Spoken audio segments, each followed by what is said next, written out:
Bismillahirrahmanirrahim. Assalamualaikum warahmatullahi wabarakatuh. Selamat datang kembali di Papan Tulis Digital Ibu Widi pada materi IPA kelas 9 Kurikulum Merdeka, yaitu tentang bab 4 yang membahas materi listrik, magnet, dan sumber energi alternatif. Video ini adalah video part 2 ya adik-adik. Nah, di video part 2 ini kita akan membahas materi tentang listrik dinamis, di mana di materi part 1 di video sebelumnya kita sudah membahas sampai tuntas materi listrik statis. Dan sekarang kita move on ke listrik dinamis. Apa sih yang disebut dengan listrik dinamis? Sebelum kita melanjutkan materi ke pembahasan listrik dinamis, di sini adik-adik harus tahu terlebih dahulu materi tentang hambatan jenis dan jenis-jenis bahan. Nah, jenis bahan itu terbagi menjadi 3 ya adik-adik. Ada jenis bahan konduktor, semikonduktor, dan isolator. Ketiga jenis bahan ini sesungguhnya dibedakan berdasarkan kemampuan untuk menghantarkan listrik. Kemampuan suatu bahan untuk menghantarkan listrik akan semakin baik apabila hambatan jenis bahan tersebut semakin kecil. Jadi, hambatan jenis itu berbanding terbalik dengan kekuatan arus listrik yang mengalir. Nah, bagaimana cara kita mengetahui hambatan listrik pada suatu kawat penghantar?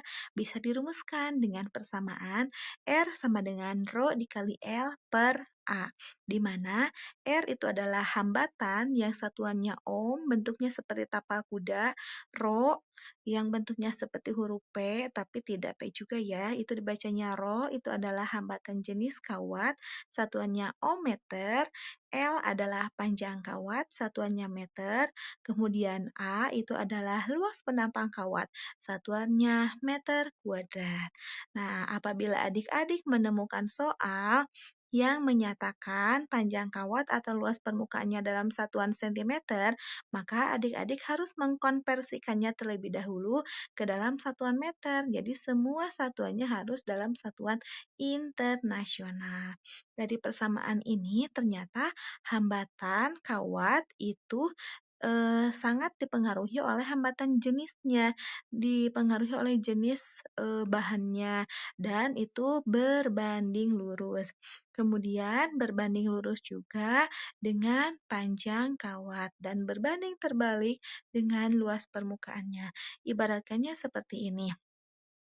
Hambatan akan semakin besar apabila panjang kawatnya itu semakin panjang. Contohnya adik-adik punya casan. Yang satu casannya itu 1 meter, panjangnya yang satu lagi panjangnya 2 meter.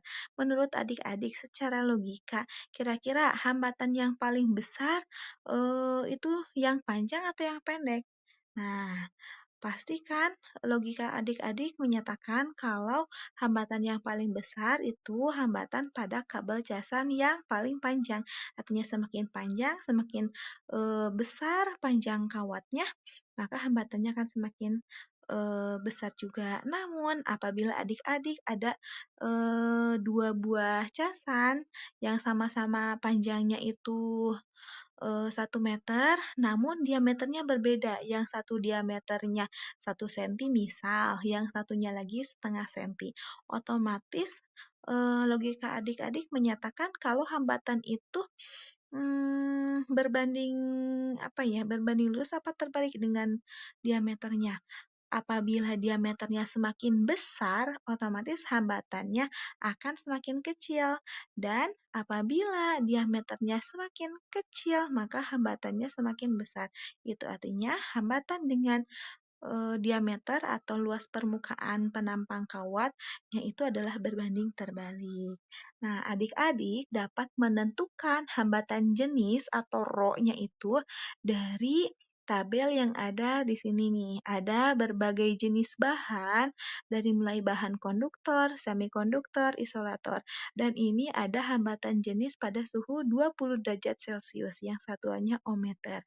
Dari tabel ini kita dapat mengetahui kalau hambatan yang ada pada bahan konduktor itu nilainya jauh lebih kecil dibandingkan dengan hambatan yang ada pada bahan isolator.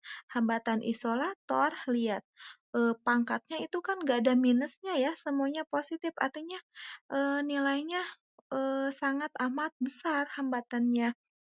Kemudian kalau yang konduktor, pangkatnya lihat 10 pangkat minus 8, semuanya pangkatnya minus, artinya hambatannya sangat amat kecil, itu setara seperti 0, sekian-sekian. Nah, kalau yang isolator sangat amat besar, 10 pangkat 10, 10 pangkat 14. Nah, semikonduktor itu ada di antara keduanya. Eh, Lebih besar daripada konduktor dan lebih kecil daripada isolator. Nah, di sini juga ada beberapa contoh bahan konduktor, ada aluminium, tembaga, emas, besi, konstantan, nikrom, platina, perak, dan tungsten. Kemudian yang semikonduktor, contohnya ada karbon, ada germanium, dan ada silikon. Dan isolator atau ada kaca dan kuarsa. Selain itu ada kayu, ada plastik, ada karet, dan lain-lain. Begitu ya adik-adik. Nah, dari ketiga jenis bahan tadi yang adik-adik sudah pelajari, yang terdapat banyak sekali macam-macam bahannya dan hambatan jenisnya. Nah, di sini adik-adik harus tahu apa yang dimaksud dengan konduktor, isolator, dan semikonduktor. Jadi, jenis-jenis bahan berdasarkan kemampuan menghantarkan listrik dibagi menjadi 3 jenis. Yang pertama konduktor. Konduktor itu sendiri merupakan bahan yang mampu menghantarkan arus listrik dengan sangat-sangat baik. Nah, contohnya seperti tembaga, perak, dan emas yang merupakan contoh dari konduktor listrik. Kemudian isolator. Kalau isolator itu kebalikannya dari konduktor. Isolator listrik adalah bahan yang sangat buruk untuk menghantarkan listrik karena eh, di dalam bahan ini elektron sulit mengalir karena hambatannya sangat amat besar. Contohnya seperti karet, kayu, dan plastik. Kemudian yang terakhir ada bahan semikonduktor.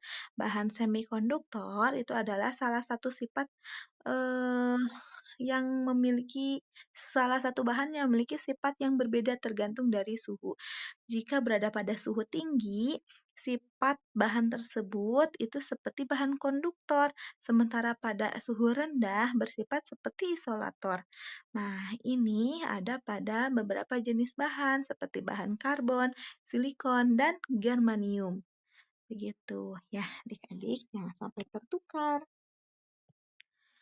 Salah satu perbedaan yang paling utama, yang paling signifikan antara listrik statis dan listrik dinamis, kalau listrik statis itu tidak menghasilkan arus listrik, sedangkan pada listrik dinamis itu menghasilkan arus listrik. Kenapa bisa menghasilkan arus listrik? Karena ada muatan yang mengalir, seperti ada air yang mengalir. Kalau ada air yang mengalir, otomatis akan menimbulkan arus. Begitupun pada muatan, ketika ada muatan yang mengalir, nantinya akan menimbulkan arus. Arus di sini disebut sebagai arus listrik. Dalam suatu rangkaian tertutup, besar arus listrik yang mengalir sebanding dengan besarnya muatan listrik yang mengalir pada setiap detik. Jadi semakin besar muatan listrik yang mengalir, semakin banyak muatan listrik yang mengalir, maka arus listriknya akan semakin besar, itu berbanding lurus. Ya. Nah, kemudian eh, arus listrik itu sendiri apa namanya? Sering disebut sebagai arus yang mengalir karena pada ujung-ujung rangkaian ada perbedaan potensial listrik dari sumber tegangannya. Arus listrik berkebalikan dari aliran elektron. Arah arus listriknya itu kebalikannya dari arah aliran elektron, yaitu mengalir dari potensial tinggi ke potensial rendah. Sedangkan elektron itu mengalir dari potensial rendah ke potensial tinggi. Jadi kebalikannya ya. Nah, arus listrik ini juga bisa kita tentukan dengan rumus I sama dengan Q per T. Nah, di mana I itu adalah simbol dari arus listrik yang memiliki satuan ampere. Q itu adalah muatan seperti yang dibahas di listrik statis sebelumnya yang memiliki satuan kolom, dan T itu adalah sekon. Nah, adik-adik bisa dengan mudah menghafalnya menggunakan segitiga ajaib ini.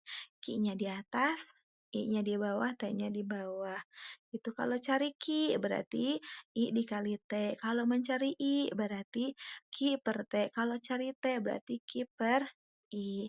Nah, ada adik-adik juga bisa mencari nilai arus listrik dari hukum Ohm yang segitiga pir.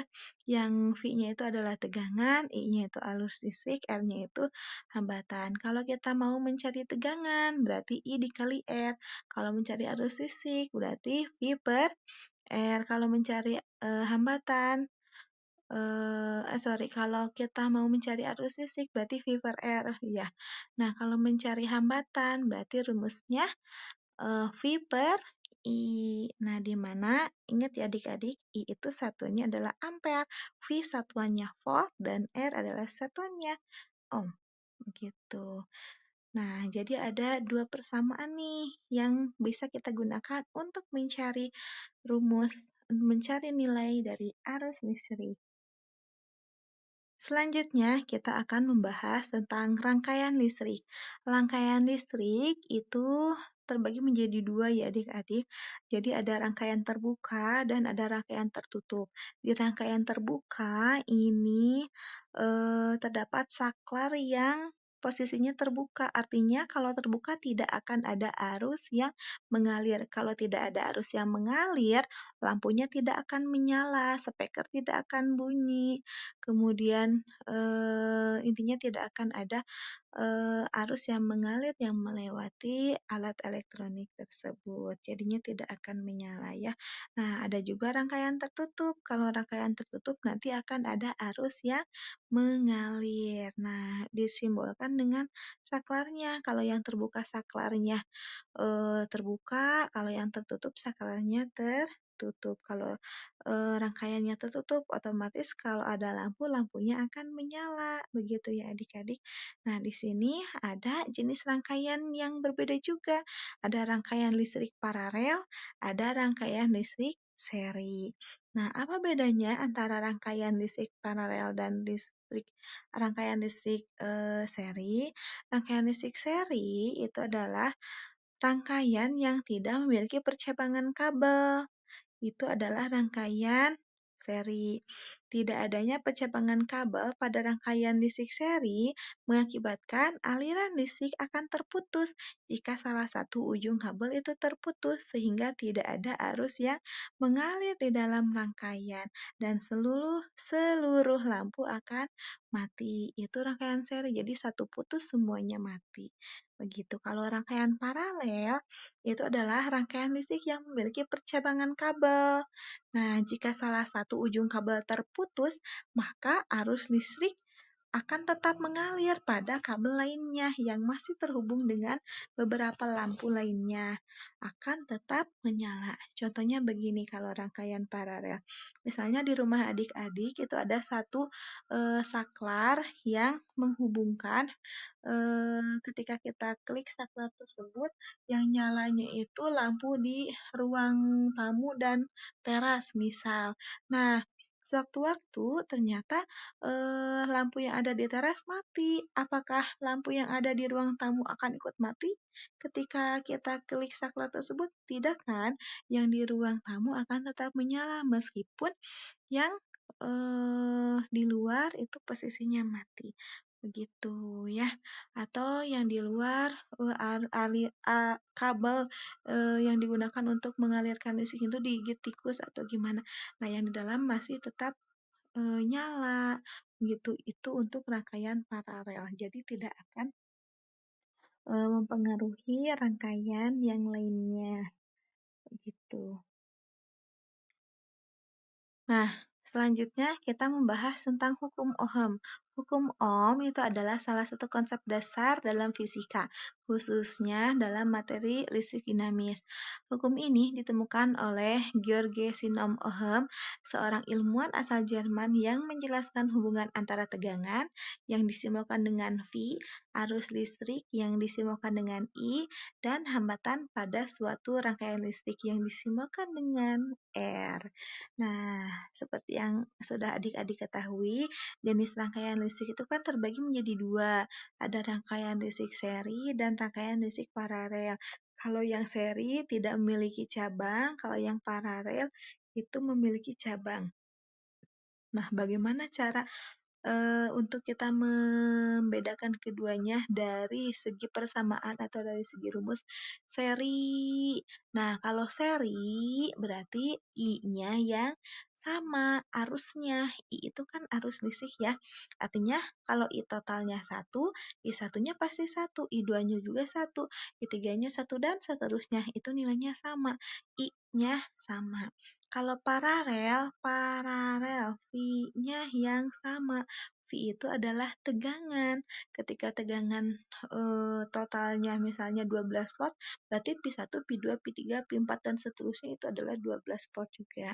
Paralel itu V-nya yang sama. Nah, kemudian untuk rangkaian seri itu tegangannya yang dijumlahkan. Tegangan totalnya itu adalah Pi1 ditambah Pi2 ditambah Pi3. Sedangkan pada rangkaian paralel yang dijumlahkannya itu bukan tegangan. Kan tadi tegangannya yang sama kalau di paralel yang dijumlahkannya itu ada arus listrik. Makanya I totalnya itu sama dengan I1 ditambah I2 ditambah I3 ditambah I4 dan seterusnya. Nah, bagaimana cara kita menghitung hambatan total atau hambatan ganti pada masing-masing rangkaian listrik tersebut? Kalau rangkaian seri itu gampang. R totalnya tinggal dijumlahkan dari seluruh hambatan yang ada. Misalnya, kita mencari R total pada 3 buah hambatan. Berarti R total sama dengan R1 ditambah R2 ditambah R3. Beda lagi dengan rangkaian paralel. Mencari R totalnya itu harus menggunakan satu per satu per. Nanti Ibu Widi urutkan ya penurunannya di video selanjutnya. Ibu buatkan di video yang terpisah. Nah, kalau pada paralel, rumus mencari R totalnya itu adalah 1 per R total sama dengan 1 per R1 ditambah 1 per R2 ditambah 1 per R3 dan seterusnya. Jadi sama-sama ditambah, hanya saja ditambahin 1 per di atasnya. Begitu ya. Nah, hukum Ohm juga eh, bisa menggunakan segitiga pir, segitiga ajaib. Kalau mencari V berarti I kali R. Kalau mencari I berarti V per R. Kalau mencari R berarti V per I. Itu yang ada di hukum Ohm. Nah, selanjutnya adik-adik, dari tadi kita membahas tentang rangkaian listrik. Nah, rangkaian listrik itu kan kenapa bisa mengalir, kenapa bisa membuat lampu menyala, dari mana asal mulanya? Nah, asal mulanya itu dari sumber arus listrik. Nah, arus listrik bisa menyala, bisa mengalir, itu karena ada beda potensial dari sumber tegangannya. Nah, di sini adik-adik harus tahu tuh, sumber arus listrik itu jenisnya ternyata ada dua. Yang pertama itu ada direct current, yang kedua ada alternating current. Apa itu direct current? DC atau direct current itu adalah arus searah. Contohnya itu adalah elemen volta, elemen kering atau baterai, akumulator, aki, solar cell, dan dinamo DC. Itu adalah contoh dari sumber arus DC atau sumber arus searah. Nah, kalau AC, alternating current, itu adalah arus bolak-balik. Contohnya itu adalah dinamo AC dan generator. Nah, eh, dari semua sumber arus tersebut itu semuanya mengalami proses perubahan energi, entah itu dari kimia ke listrik, entah itu dari kalor atau panas ke listrik, entah itu dari gerak ke listrik, semuanya mengalami perubahan energi yang ujung-ujungnya menghasilkan energi listrik. Begitu ya adik-adik. Nah, eh, kalau yang DC, direct current, artinya arahnya itu tidak boleh terbalik seperti kita memasangkan batu baterai pada remote. Kalau kita memasangkannya kebalik, yang positif dan negatifnya, apakah remote-nya akan menyala? Tidak, remote-nya tidak akan menyala meskipun kita pijit berkali-kali karena terbalik, karena itu arus searah, harus sesuai. Beda lagi kalau kita lagi ngecas tuh. kecolokan yang ke terminal. Kita kan bebas ya membolak-balikan colokan yang ke terminal itu karena apa? Karena alternating current. Harusnya bolak-balik. Kalau yang baterai harusnya searah, begitu. Nah, tadi kan ada elemen-elemen dari sumber arus. Nah, elemen itu terbagi menjadi dua juga adik-adik. Ada elemen primer dan elemen sekunder. Elemen primer itu adalah sebutan bagi sumber arus listrik yang apa namanya, yang tidak dapat diisi ulang ketika energinya habis. Nah, itu disebut sebagai elemen primer. Contohnya seperti baterai kering dan elemen volta itu nggak bisa isi ulang. Kalau elemen sekunder itu sebutan bagi sumber arus listrik yang dapat diisi ulang ketika energinya habis. Contohnya seperti akumulator dan baterai. Baterai tertentu ya, tidak semua baterai yang digunakan pada telepon genggam atau kamera. Jadi bisa dicas. Kalau yang sekunder, kalau primer itu sekali pakai. Nah, kemudian ada daya listrik. Daya listrik itu adalah materi terakhir di pembahasan listrik dinamis. Daya listrik itu merupakan besarnya energi listrik yang mengalir atau yang diserap dalam sebuah rangkaian atau sirkuit listrik setiap detik. Nah, itu yang disebut sebagai daya listrik. Daya listrik itu disimbolkan dengan huruf P dari bahasa Inggris power, daya listrik satuannya watt. Nah, rumusnya apa? Nih ada 4 rumus nih adik-adik. Nah, yang pertama rumusnya itu adalah V dikali I. V dikali I, V itu adalah beda potensial atau tegangan yang memiliki satuan volt, dan I itu adalah arus listrik yang satuannya ampere.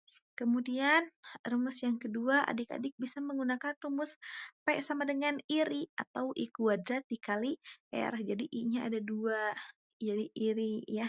Nah, kemudian adik-adik bisa menggunakan persamaan P sama dengan V kuadrat per R. Dan yang terakhir, sesuai dengan pengertian daya listrik yang merupakan besarnya energi yang mengalir per satuan waktu. Jadi P sama dengan W per T, di mana W itu adalah energi listrik yang memiliki satuan Joule dan T itu adalah waktu yang memiliki satuan sekon. Nah, energi listrik apa sih yang dimaksud dengan energi listrik? Kalau tadi kan adik-adik sudah tahu, sudah sering dibahas tuh arus listrik, beda potensial atau tegangan, hambatan. Nah, lantas energi listrik itu apa? Energi listrik adalah energi yang berasal dari pergerakan elektron dalam suatu penghantar konduktor akibat beda potensial. Nah, sangat penting untuk menggerakkan peralatan elektronik. Energi listrik itu sangat penting untuk menggerakkan peralatan elektronik seperti lampu, dan mesin-mesin yang lain. Nah, energi listrik itu sendiri dihasilkan dari sumber energi primer seperti batu bara, air, surya, angin, nuklir yang diubah menjadi pembangkit listrik dan diukur dalam satuan joule atau kilowatt jam, kilowatt hour, kWh. Jadi satuan energi listrik itu bisa joule, bisa kWh. Nah, nanti di video selanjutnya insya Allah kita akan membahas materi tentang sumber energi listrik dan sumber energi alternatifnya. Ya, yang berasal dari air, surya, angin, atau nuklir. Nah, energi listrik juga sama, ada persamaannya, ada rumusnya. W sama dengan fit. Jadi kalau kita bekerja, work ya, kita harus dalam keadaan fit. Kalau enggak, W-nya itu rumusnya irit. Energi itu harus diirit-irit. I kuadrat dikali R dikali T. I-nya ada 2 ya. Atau W sama dengan V kuadrat per R dikali T. Nah, W sama dengan P dikali T. Jadi adik-adik bisa menggunakan rumus yang mana aja tergantung dari jenis soal dan yang diketahuinya apa. Nah, ini keterangannya W itu adalah energi listrik satuannya Joule. Kalau enggak Joule, satuannya kWh. V itu adalah beda potensial, satuannya volt. I itu kuat arus listrik, satuannya ampere. T itu waktu, satuannya sekon. R itu hambatan, satuannya ohm. Dan P itu adalah daya listrik yang memiliki satuan watt.